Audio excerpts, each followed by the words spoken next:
Chicken ಸುಕ್ಕ recipe ಮಾಡೋಣ ಅಂತ ಹೇಳಿ ತೋರಿಸ್ತಾ ಇದ್ದೀನಿ. ಎಣ್ಣೆ ಹಾಕಿದೆ, ನೀರುಳ್ಳಿ ಹಾಕಿದೆ, ಕರಿಬೇವು ಹಾಕಿದೆ, ಸ್ವಲ್ಪ ಕೈ ಆಡಿಸಿದೆ. ಅದೇ ನೀರುಳ್ಳಿಯನ್ನು 4 ಗಡ್ಡೆ ತಗೊಂಡಿದ್ದೆ, ಅದನ್ನು ಸ್ವಲ್ಪ ತೆಗೆದೆ. ಟೊಮೆಟೊ ಹಾಕಿದೆ, ಅದು ಸ್ವಲ್ಪ ಫ್ರೈ ಆದಮೇಲೆ ನಾನು ಚಿಕನ್ ಮಸಾಲ ಮತ್ತು ಖಾರ ಮೆಣಸು ಮತ್ತು ಅರಿಶಿನ ಪುಡಿ ಹಾಕಿ ಸ್ವಲ್ಪ ಕಡ್ಡಿ ಹಿಡಿದೆ. ಒಂದು ಅರ್ಧ ಗ್ಲಾಸ್ ನೀರು ಹಾಕಿದೆ. ಮತ್ತು ಈಗ ಅದು ತೆಗೆದಿಟ್ಟ ನೀರುಳ್ಳಿ ಮತ್ತು ಕೊತ್ತಂಬರಿ ಸೊಪ್ಪು, 2 ಏಲಕ್ಕಿ, 2 ಲವಂಗ, 2 ಚಕ್ಕೆ ಹಾಕಿ ಮಿಕ್ಸಿ ಮಾಡಿದೆ. ಅದನ್ನು ಸ್ವಲ್ಪ ಹಾಕಿ ಗ್ರೇವಿಯನ್ನು ಕುದಿಲಿಕ್ಕೆ ಬಿಟ್ಟೆ. ಈಗ ತೊಳೆದಿಟ್ಟ ಚಿಕನ್ನಿಗೆ ಸ್ವಲ್ಪ ಉಪ್ಪು ಹಾಕಿ ಚಿಕನನ್ನು ನಾನು ಹಾಕಿದೆ. ಅದು ಗ್ರೇವಿ ಕುದಿಯುತ್ತಾ ಬರುವಾಗ ಚಿಕನ್ ಹಾಕಿದೆ.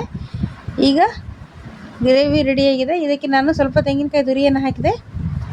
ಈಗ ಚಿಕನ್ ಸುಕ್ಕ ರೆಡಿ ಆಯಿತು.